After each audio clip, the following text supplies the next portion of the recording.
Rabbi shrah li sadri wa yassir li amri wahlul uqdatam min lisani yafqahu qawli. My name is Dr. Sophia Osama. I am a resident pediatrician and today we are going to discuss about opioid poisoning in children. ये एक बहुत high yield topic है जो कि अक्सर agencies में patient paediatric patient जो हैं चिल्ड्रन प्रेजेंट करते हैं ओपियोइड पॉइजनिंग के साथ। तो ये सारे पॉइंट्स जो हैं बहुत इंपॉर्टेंट हैं कि टाइम से साइन और सिम्टम्स को पिक करना और इमीडिएट मैनेजमेंट करना और आपने कैसे पेशेंट की फर्दर केयर कैसे करनी है। So let's start the topic. Following drugs, even single pill is fatal: buprenorphine or methadone or propexiphenone. So the best answer is A, buprenorphine और methadone। जो एक सिंगल पिल भी अगर बच्चा लेता है तो उसके लिए फैटल हो सकती है। मेथाडोन एक लाइपोफिलिक मेम्ब्रेन से गुजर जाती है, एक ओपियोइड है जो कि एक्ट करता है म्यू ओपियोइड रिसेप्टर्स पे, क्यूटी वाइडनिंग करता है, पोटाशियम चैनल ब्लॉकर करता है और एवरेज हाफ लाइफ इसकी मोर देन 24 आवर्स है और अगर ओवरडोज हो जाए तो मोर देन 50 आवर्स है। सो ये तीनों आंसर इसके करेक्ट हैं, ठीक है। ओपियोइड टॉक्सिसिटी कॉज इसके जो होते हैं वाइड स्प्रेड इफेक्ट्स होते हैं, पूरी बॉडी पे ये इफेक्ट करता है सिस्टेमिक। इसमें पेशेंट को आपने उसका रेस्पिरेटरी रेट देखना है, इसमें रेस्पिरेटरी डिप्रेशन होती है तो पेशेंट को कभी कभी वेंटिलेट भी करना पड़ जाता है। सीडेटेड होता है बच्चा, आप उसके प्यूपिल्स देखेंगे तो मायोसिस होती है। इसके अलावा हार्ट रेट डिक्रीज़ होता है, ब्रेडिकार्डिया होता है, पेशेंट का बीपी डिक्रीज़ होता है, हाइपोटेंशन होती है और कोल्ड एक्सट्रीमिटीज़ होती हैं, हाइपोथर्मिया होता है। Methadone causes prolonged QT interval plus torsades de pointes और prolonged QR interval.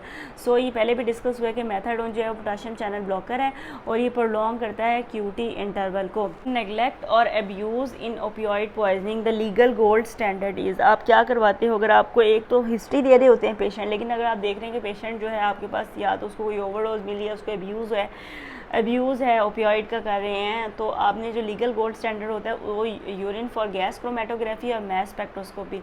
So the best answer है कि यूरिन फॉर गैस क्रोमेटोग्राफी करते हैं और उसमें आप इस टॉक्सिक एजेंट को देखते हैं।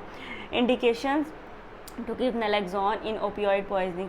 ओपियोइड का जो एंटीडोट है ना वो है नैलेक्सोन और इसकी इंडिकेशन कब आपने देते हैं, when the patient have severe respiratory depression और सीएनएस डिप्रेशन है। तो ये दोनों आंसर करेक्ट हैं, ए और बी। सो इन दोनों केसेस में इंडिकेशंस है कि आपने नैलेक्सोन देना होता है। Other question is an acute toxic overdose antidote in opioid poisoning में नैलेक्सोन की डोज क्या है। तो अगर एक बच्चा फर्स्ट टाइम प्रेजेंट किया है क्यूट टॉक्सिक ओवरडोज में तो आपने 1 to 2 mg देना है या 4 to 5 mg देना है। सो the best answer is 1 to 2 mg देना होता है। ओपियोइड डिपेंडेंट पेशेंट जो है नैलेक्सोन डोज इज़ 0.04 to 0.4 mg और 0.9 mg to 1 mg। सो ऐसे पेशेंट जो ऑलरेडी पहले से ओपियोइड ले रहे हैं और अभी वो टॉक्सिसिटी के साथ प्रेजेंट किए हैं तो उसमें आपने लो डोज में देनी होती है, 0.04 से 0.4 mg में देनी होती है। इसको रिपीट भी कर सकते हैं जब पेशेंट के डिज़ायर्ड आपको रेस्पिरेटरी रेट और हार्ट रेट मिल जाता है तो फिर स्टॉप भी कर सकते हैं। सो इसमें आपने लो डोज में देना होता है ताकि ओपियोइड विड्रॉल के सिम्टम्स ना आए।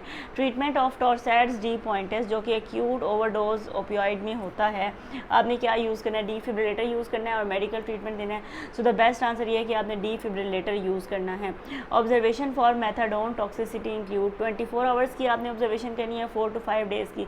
सो इसमें आपने तकरीबन 24 आवर्स जैसे ज़्यादा की ऑब्जर्वेशन करनी होती है क्योंकि मेथाडोन की टॉक्सिसिटी ओवरडोज में इसकी हाफ लाइफ जो है ना वो मोर देन 50 आवर्स होती है। सो हो सकता है कि फर्स्ट 24 आवर या फर्स्ट 12 आवर्स में पेशेंट जो है वो इतना टॉक्सिक या सिडेटेड ना हो और नेक्स्ट टाइम में जो है वो सिडेटेड हो जाए, तो इसमें आपने लॉन्ग ऑब्जर्वेशन करनी होती है।